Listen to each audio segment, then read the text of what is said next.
Assalamu alaikum students, welcome to the channel Online Learning. Today we learn about the inspiring science for grade 7. आज का हमारा topic है the living world and it's surroundings. आज हम देखेंगे कि weather और क्लाइमेट में क्या डिफरेंस हैं और वो कौन से फैक्टर्स हैं जो कि क्लाइमेट को अफेक्ट करते हैं। जब बहुत ज़्यादा ठंड होती है तो आप जैकेट या फिर वूलन के बने हुए जो क्लोथ्स हैं वो पहनते हैं, और जब बहुत ज़्यादा गर्मी होती है और सनी वेदर होता है तो आप जो है वो लाइट कॉटन के क्लोथ्स पहनने को प्रेफर करते हैं। और इसी तरह से जब बारिश हो रही होती है तो ख़ुद को बारिश से बचाने के लिए आप रेन कोट यूज़ करते हैं। जितने भी फैक्टर्स हैं, फॉर एग्ज़ाम्पल हॉट, कोल्ड और रेनी, ये किसी भी जगह के वेदर को डिस्क्राइब करते हैं।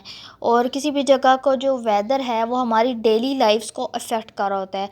हमारी जो डेली एक्टिविटीज़ जो हम प्लानिंग करते हैं वो उस डे के लिहाज से, जो वेदर प्रेडिक्ट हुआ होता है उसके लिहाज से हम अपनी एक्टिविटीज़ को प्लान करते हैं। फॉर एग्ज़ाम्पल अगर क्लाउडी वेदर होगा तो अगर आप बाहर जा रहे हैं तो आपके पेरेंट्स आपको इंसिस्ट करेंगे कि आप अपने साथ अम्ब्रेला लेके जाएं। और इसी तरह से अगर वेदर जो है वो फोगी है, बहुत ज़्यादा धुंध है, तो आपके पेरेंट्स आपको एडवाइस करेंगे कि आप बाहर मत जाएं, आप बाहर जाने को अवॉइड करें। आपने अक्सर टेलीविज़न, रेडियो या न्यूज़पेपर्स के ऊपर जो है वो डेली वेदर की जो रिपोर्ट्स आई हुई होती हैं वो आपने नोटिस की होंगी। यही रिपोर्ट्स हैं जिनके ज़रिए हम किसी भी डे के जो वेदर होगा उसको हम प्रेडिक्ट कर सकते हैं। सबसे पहले हम देखते हैं कि वेदर क्या होता है। Weather means the day to day change in temperature, air pressure, moisture, wind, cloudiness, rainfall and sunshine.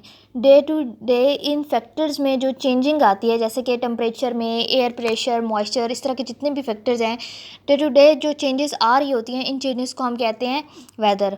और ये जो चेंजेस हैं वो मूवमेंट, एटमॉस्फेयर में एयर की जो मूवमेंट हो रही होती है उसकी वजह से भी ये चेंजिंग्स काज हो सकती है। या फिर हीट अगर ट्रांसफ़र हो रही है one part of earth surface से किसी और अर्थ सरफेस के पार्ट में, तो इससे भी ये चेंजेस काज हो सकती हैं। या फिर अगर मॉइस्चर ट्रांसफ़र हो रहा है ज़मीन के किसी एक हिस्से से किसी दूसरे हिस्से की तरफ, तो ये जो सारी चीज़ें हैं इनकी वजह से वेदर में चेंजेस काज होती हैं। जितनी भी वेदर रिपोर्ट्स हैं वो मेट्रोलॉजिकल डिपार्टमेंट है गवर्नमेंट का, ये वेदर रिपोर्ट्स इस मेट्रोलॉजिकल डिपार्टमेंट के ज़रिए बनाई जाती हैं। ये डिपार्टमेंट क्या करता है, ये डिपार्टमेंट टेम्परेचर, विंड और इस तरह के और भी बहुत से फैक्टर्स हैं उनके ऊपर जो है वो डाटा कलेक्ट करता है। और डाटा कलेक्ट करने के बाद वेदर प्रेडिक्शंस करते हैं कि कौन से डे में कैसा वेदर होगा। और जो वेदर है वो शॉर्ट पीरियड्स ऑफ टाइम में चेंज भी होता रहता है। फॉर एग्ज़ाम्पल अक्सर आप देख सकते हैं कि सुबह के टाइम जो है वो सनी वेदर है और अचानक से बादल आ जाते हैं और बारिश स्टार्ट हो जाती है। ये अक्सर आपके साथ ऐसा एक्सपीरियंस हुआ होगा। तो इसलिए जो है वेदर एक बहुत ही कॉम्प्लेक्स फिनोमेना है, इसको प्रेडिक्ट करना इतना ज़्यादा आसान नहीं है। अब हम देखते हैं कि क्लाइमेट क्या होता है। Climate is the weather condition in an area over a long period of time. किसी भी जगह में किसी लंबे वक्त के लिए वेदर जो है वो जैसा होता है वो उसका क्लाइमेट होता है। फॉर एग्ज़ाम्पल ईयर्स के में या फिर मंथ्स में उस एरिया का वेदर कैसा रहता है वो उसका क्लाइमेट होगा। और क्लाइमेट्स हमें किसी भी फॉर एग्ज़ाम्पल जिस जगह पे हम रहते हैं उस जगह के बारे में बताता है कि उस जगह का वेदर कैसा होगा। और क्लाइमेट को हम क्वांटिटेटिवली भी मेजर कर सकते हैं, जैसा कि किसी भी जगह का लॉन्ग टर्म जो टेम्परेचर है या फिर रेनफॉल है, इसको हम कैलकुलेट करके उस जगह का क्लाइमेट मेजर कर सकते हैं। हमारी जो डेली लाइफ है वो वेदर और क्लाइमेट से अफेक्ट होती है। फॉर एग्ज़ाम्पल जो फार्मर्स हैं वो क्रॉप्स को ग्रो करवाते हैं, फ्रूट्स और वेजिटेबल्स जो हम खाते हैं और जिस तरह के कपड़े हम पहनते हैं, ये सारी चीज़ें डिपेंड कर रही होती हैं कि उस जगह का वेदर और क्लाइमेट कैसा है। और जो अर्थ का जो क्लाइमेट है वो सालों साल एक जैसा नहीं रहता, बल्कि वो चेंज होता रहता है। Climate factors. अब हम देखते हैं कि क्लाइमेट को कौन से फैक्टर जो हैं वो अफेक्ट करते हैं। किसी भी रीजन, अर्थ के ऊपर कोई भी रीजन है, उसका जो क्लाइमेट है वो दो बेसिक फैक्टर्स के ज़रिए अफेक्ट होता है। Number one is temperature and number two is rainfall. और टेम्परेचर और रेनफॉल को भी आगे से फर्दर जो फैक्टर्स हैं उसको अफेक्ट कर रहे होते हैं। सबसे पहले हम देखते हैं कि टेम्परेचर को कौन से फैक्टर्स अफेक्ट करते हैं। तो टेम्परेचर को तीन तरह के फैक्टर्स अफेक्ट करते हैं। Number one latitude, number two elevation जिसको हम लैटीट्यूड आल्टीट्यूड भी कहते हैं, and number three ocean currents. ये तीन फैक्टर्स हैं जो कि किसी भी एरिया के, किसी भी रीजन के टेम्परेचर को अफेक्ट करते हैं। और ये जो फैक्टर्स हैं वो प्लेस टू प्लेस जो है वो वेरी करते हैं। सबसे पहले हम देखते हैं कि लैटीट्यूड टेम्परेचर को किस तरह से अफेक्ट करता है। लैटीट्यूड क्या होता है? Latitude is the distance of a place north और south of the equator. Latitude वो डिस्टेंस है जो कि इक्वेटर से नॉर्थ की तरफ या फिर इक्वेटर से साउथ की तरफ जो डिस्टेंस होता है उसको हम कहते हैं लैटीट्यूड। और लैटीट्यूड को हम हमेशा डिग्रीज़ में मेजर करते हैं। ग्लोब में आप देख सकते हैं कि जो मिड वाली लाइन है हम उसको कहते हैं इक्वेटर, और जो साउथ पोल है और जो नॉर्थ है वो इसके पोल्स हैं। तो जो इक्वेटर के नज़दीक जो एरियाज़ होंगे जिसको हम 0 डिग्री लैटीट्यूड से शो करते हैं, वहाँ पे जो सन की रेज़ है वो डायरेक्टली पड़ती हैं। डायरेक्टली सन की रेज़ उस जगह पे पड़ रही होती हैं, इसलिए वो एरिया जो कि इक्वेटर पे होते हैं वहाँ पे जो क्लाइमेट है वो हमेशा वार्म होगा। और वो एरिया जो कि इक्वेटर से दूर हैं, वहाँ पे सूरज की जो हीट है वो बहुत कम जाएगी। फॉर एग्ज़ाम्पल जो इक्वेटेरियल रीजन्स हैं वो गर्म होंगे, और जो पोलर रीजन्स हैं फॉर एग्ज़ाम्पल नॉर्थ पोल और साउथ पोल, क्योंकि वो नॉर्थ पोल और साउथ पोल इक्वेटर से दूर हैं तो इसलिए पोलर रीजन्स का जो क्लाइमेट होगा वो कोल्ड होगा। जैसे जैसे आप इक्वेटर से दूर जाएंगे तो सन की जो रेज़ हैं वो डायरेक्टली नहीं पड़ेंगी पोल्स के ऊपर। सन की रेज़ जो है वो सिर्फ इक्वेटर के ऊपर डायरेक्टली पड़ी होती हैं, वो पोल्स के ऊपर डायरेक्टली नहीं पड़ी होती। यही रीज़न है कि जो लैटीट्यूड्स जैसे जैसे आप दूर जाएंगे तो नॉर्थ और जो साउथ पोल्स हैं वहाँ का जो टेम्परेचर है, वहाँ का जो क्लाइमेट है वो कोल्ड होगा, और जो इक्वेटर है उसका जो क्लाइमेट है वो हॉट होगा। अब हम देखते हैं कि एलिवेशन किस तरह से टेम्परेचर को अफेक्ट करती है। एलिवेशन क्या होती है?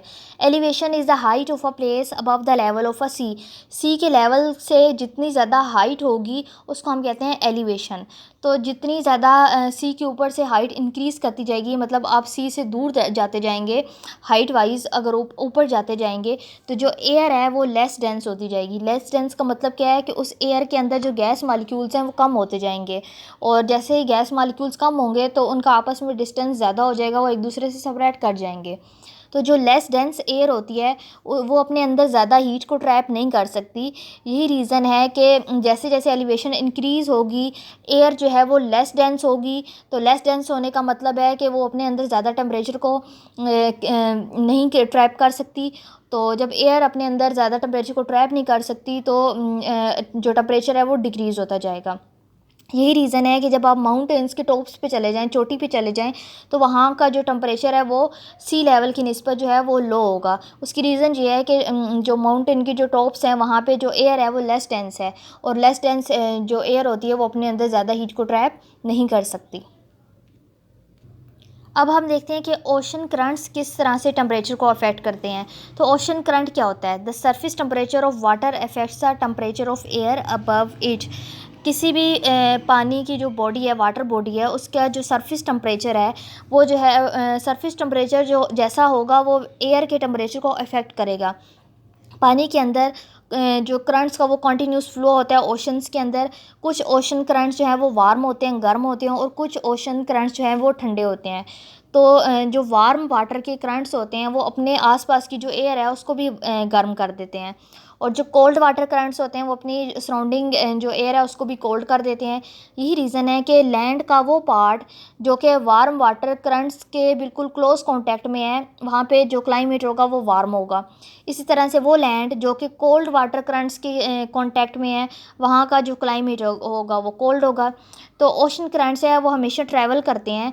जब वो ट्रैवल करते हैं तो वो ओशन करंट्स जो कि इक्वेटर से अवे ट्रैवल कर रहे होते हैं उनके अंदर वार्म वाटर करंट्स होते हैं, और वो ओशन करंट जो कि इक्वेटर की तरफ ट्रैवल कर रहे होते हैं उनके अंदर कोल्ड वाटर करंट्स होता है। Factors that affect rainfall. अब हम देखते हैं कि रेनफॉल को कौन से फैक्टर्स अफेक्ट करते हैं। तो बेसिकली रेनफॉल को दो मेन फैक्टर्स अफेक्ट करते हैं। Number one winds and number two presence of mountain ranges. और इन दो फैक्टर्स का जो इफेक्ट है वो प्लेस टू प्लेस वेरी करता है।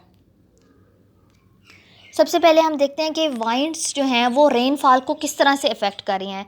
वाइंड का किसी भी रीजन के क्लाइमेट के ऊपर बहुत ज़्यादा इफ़ेक्ट होता है। डिफरेंट जो वाइंड्स होती हैं वो अपने साथ डिफरेंट लेवल ऑफ मॉइस्चर भी लेकर आ रही होती हैं। मतलब हवा के अंदर मॉइस्चर लेवल होता है, नमी होती है, और जो नमी होती है हवा के अंदर, ये उस जगह के रेनफॉल को इफ़ेक्ट कर रही होती है। इसका मतलब ये है कि वो हवा जो कि सी की तरफ से सी से आ रही है और ज़मीन की तरफ चल रही है, तो इसका मतलब ये होगा कि वो वहाँ पे कोस्टल एरियाज़ में बारिश का सबब बनेगी। तो इसका मतलब ये है कि अगर वाइंड्स के अंदर मॉइस्चर लेवल ज़्यादा होगा तो रेनफॉल ज़्यादा होगी, और अगर वाइंड्स के अंदर मॉइस्चर लेवल कम होगा तो रेनफॉल कम होगी। अब हम देखते हैं कि माउंटेन रेंजेस किस तरह से किसी भी एरिया में रेनफॉल को कंट्रोल कर रही होती हैं। जो माउंटेन रेंज होती है वो हवा के आगे एक बैरियर के तौर पे काम करती है। मतलब वो हवा को रोकते हैं।